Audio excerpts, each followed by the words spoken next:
So for those who don't know, Kathryn O'Hara, she's an adjunct professor at the School of Journalism at Carleton University. She has extensive journalism experience. It includes having worked for more than 25 years in both radio and television as host, reporter, producer, and researcher. She has an MSc in Science Communication, and she held the inaugural CTV Research Chair in Science Journalism. She has served on multiple science and technology advisory boards, including actually on an assessment for the Council of Canadian Academies as well.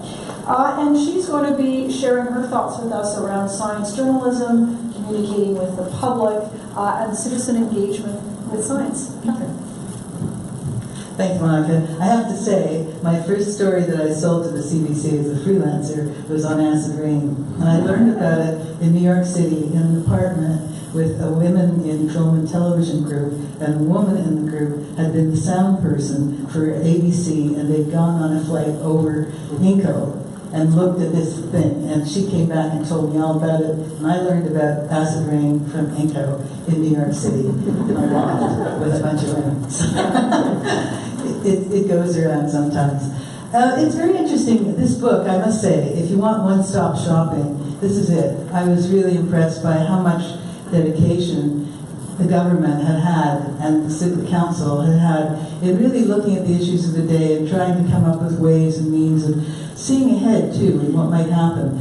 I looked at the education piece because I was quite interested to see how much that might have changed, and also realizing that it was a tough call because education is not a federal jurisdiction. Everybody has their say in it in the provinces. So how do they get this across? This was all about science education, right? So the final report there is called Science for Every Student, Educating Canadians for Tomorrow's World. It was published in 1984. So that was 35 years ago. And the 8 recommendations, I'd say, could still be tailored to represent fairly global goal for science education. There were several initiatives for making sure women stayed, or girls stayed in science. And now, of course, we have research chairs in STEM education dedicated to women in science. But it was interesting also that one of the 7 papers, they had 7 papers, right, and different themes around it. Social values of science, scientific thinking, epistemology of science, scientific literacy, career paths in science, and then there was one about engineering, which I sort of paraphrased as engineers have all the answers, which wasn't really what it was called. But the other side of it was that they did have a special meeting all about getting women and girls, as they call them, into science and staying there. So I thought that was quite fascinating 35 years ago to see that we finally, as Paul would be thrilled, have a Nobel laureate who's a woman, which was not the first, I think when you wrote that article about why we didn't have any women on that level of science, Donna Strickland had not been named, but she was by the time I got around to looking at this. So I was asking myself, are these STEM initiatives really moving ahead toward what was the goal, I guess, of being a science for every student, or is it now science for all? And if it's science for all, what are we doing about things like science literacy? Because a lot of people feel left out of the whole era of science, if you want to call it that. It's somehow special to them, and it's not for me necessarily. In that survey done by the Ontario Science Centre 2 years ago, 2017, it turned out that 33% of Canadians felt that they were not science literate. So obviously science for all is not quite science for all, it's science for 2/3 of us, I guess. The concern about Canadian science literacy is a real one, but I wanted to talk to you a bit about science journalism because I was going to say I'm not really in the same neighborhood as the rest of all of you people. In fact, I haven't done science policy and haven't been in government work as much as you have in stellar circumstances and stellar jobs. And I said I can't really say neighborhood anymore because now I have to say I'm not exactly on the same wharf, right? So from my little dinghy, I'm going to row over and say, I think of that, the way this has worked out. Canadians also, and this is one of the things that's interesting as a science journalism, they believe that science is reported selectively to support news media objectives. That's from this same survey. Now, it was a survey. It wasn't a intense study. It was just a survey, but it was still something to make me think. And 59%, almost 60%, believe that science coverage is presented to support political positions, and that news media, in fact, may lack the credibility to even communicate these issues. So that's kind of a slap in the face, a speed bump on my neighborhood, or a bit of a slap from a wave. But I was quite concerned about that, and I know Peter Calamai, who also just died 2 days ago, was an enfant terrible in that sense. He was a pretty big enfant, but at the same time, I'd say he was a agent provocateur, so there's two of them to deal with now. And at one point, he would get so upset, he wrote this thing, The 7 Sins of Science Writers, because he was so tired of scientists griping about what's wrong with science journalists, what's wrong with the way science writers approach scientists, why they can't get it right. And I'm sure this comes up in policy discussions as well, where scientists may not exactly trust the person to actually put across what they told them in a salient way to make policies. So it was kind of interesting that he took this to heart, and he actually got quite incensed about the fact, that attitude of scientists towards science journalists, and he said, and I'm quoting here, "It misses the truly egregious sin of journalists, and especially of specialist science writers, which is that we tend to be cheerleaders for science. Where in the media are the investigative articles about the making of a Canadian science policy by stealth, or the distortion of national research priorities by giving the private sector an effective veto over co-funded projects?" These were really important journalistic questions he was asking. So, in my sense, that's what we had to train science journalism students to do. It's easy to be a cheerleader for science because constantly we've got wow factor things coming out. Look at that, wow, isn't this interesting? Look there, wow. You know, science is cool. But obviously journalists have to deal with it in a different fact. We're journalists writing about science. We're not science communicators, although journalism is in fact a part of that broader spectrum. So training good journalism students in science requires more than just the general training. Many of them don't have science backgrounds. So there's a challenge right there.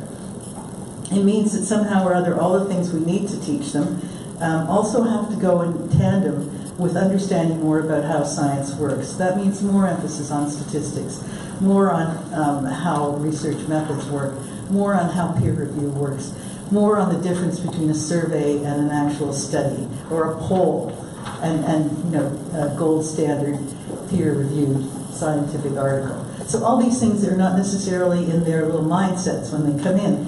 So even in our own journalism school, I'd say maybe 3 of the students every year have a strong journalism background, and we finally got around, after several years of iterations, of establishing for the undergraduate journalism program a Bachelor of Journalism with a concentration in health science, because we felt health sciences was the place to go for that, since there's an awful lot of work in journalism and health science, and a lot of it is what we look at and see as wellness, which I wouldn't call health science, but it seems to get an awful lot of mileage. So the criteria for admittance for this program, and this is only the first year, was essentially that the students had to come in with 1 high school math and 1 high school science. And believe it or not, when we looked at the research on that, how many students from, say, 2012 to 2017 would have been eligible to come in with those criteria, about 20% would make the cut.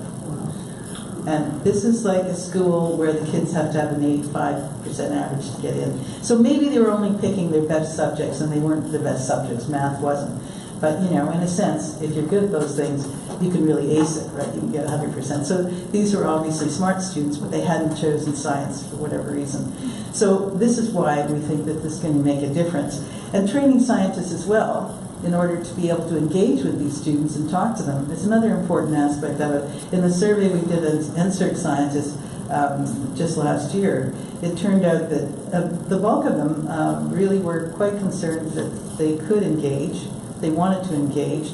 The reasons they wanted to engage and talk to people like journalists was essentially because they wanted to make sure that their research was used for evidence in policy making. Now someone said, oh, of course they're going to say that. Well, you know, I mean, yes, okay, maybe of course they're going to say it, but I was impressed that it turned out 83 out of 100. I mean, that was the grade they gave it, 83 out of 100 points. That was their main goal in public engagement, was ensuring policymakers use scientific evidence. Funding, of course, came in there. It's about 76 out of 100. But also, I thought was interesting to ensure a culture of science in Canada.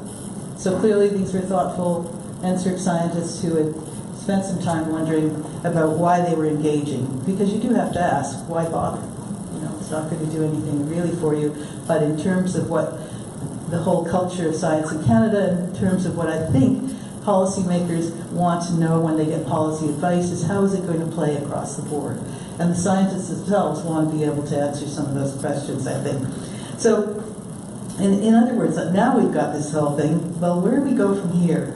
Because I think this time journalism is a little bit in trouble. We know that it's declined in jobs over the last little while. We also know from a survey from Stats Canada, someone's crunched that and said that for every job lost in journalism since 2011, there have been 17 jobs added in public relations and advertising.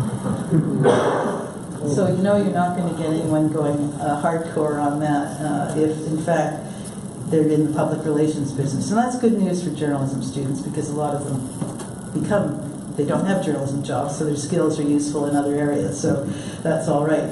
But, you know, what goes missing when the watchful lens of science journalism is not turned toward policy decisions and why and how they may matter to the public, and the implications of policy on what people's lives will be like in the next little while.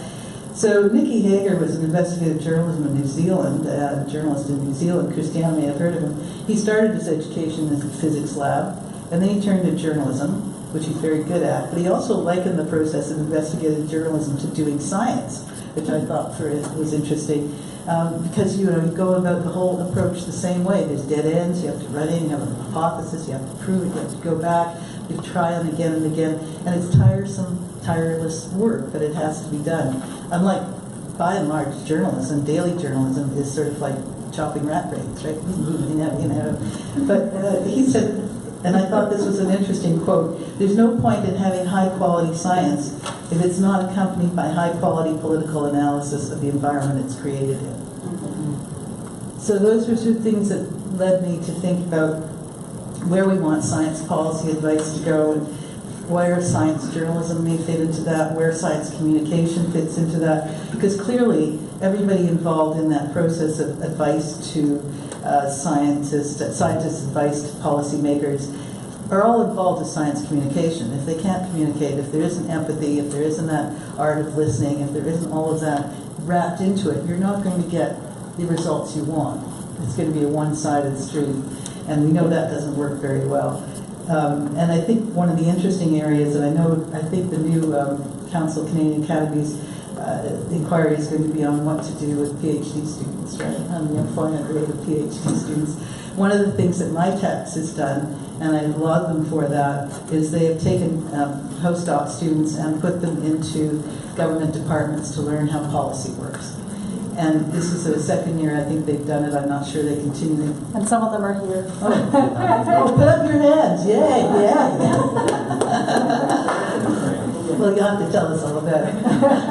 And I think we're missing the boat maybe on this regard, and this is, my personal interest as well, is that we aren't really acknowledging the fact that science policy can be broader than it is. Science journalism is important, but you're not going to make all postdoc students into journalists. You might make them into good communicators, but you have to have a certain edge for journalism, and it's not much of a lucrative career at the moment. So things like the Science Media Centre of Canada in New Zealand get full funding in order that they can train scientists, in order that they can help journalists, in order that they can move ahead with projects that are really important in getting the whole notion of science for all out there, right?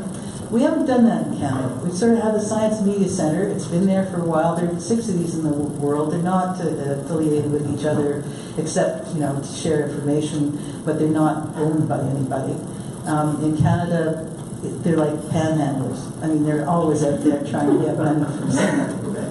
It's a shame because they're really good. And most of the people doing the training in these areas, by the way, are former journalists. So if you haven't met any journalists and you're a postdoc and you want to go into policy, or you're a science student, you want to be a journalist, just take a training course because they're all there training you, right?